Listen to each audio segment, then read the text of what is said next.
like, I mean, like your poems, like I enjoy what you're doing, but it really sounds like you're really trying to sound good. And at the time, I was like, yeah, you're kind of right. So he challenged me to write an honest poem. So my first draft was a whole bunch of metaphors and similes, and I was still trying to sound good. And I read it to him, and he says, so what is this poem called again? Right? And I knew it was a setup. And I said, oh, it's the honest poem. And he was like, well, you should probably be honest. I was like, yeah, you right. So I went back and I rewrote it, and it took me almost like 2.5, maybe 3 years to finish, because sometimes it's hard being honest with yourself, right? Sometimes like we're the least honest with ourselves, and we give everybody else our honesty. My goal for this poem was to just like let it be whatever the poem is, let it come from, within me.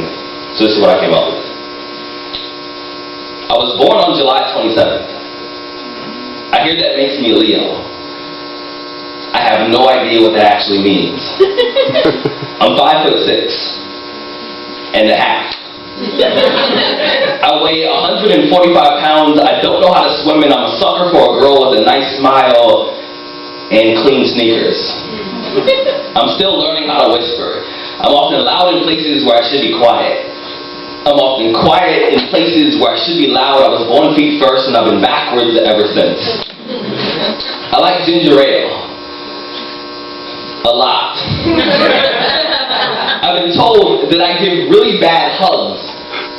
People say that it feels like I'm trying to escape. Sometimes it's because I am.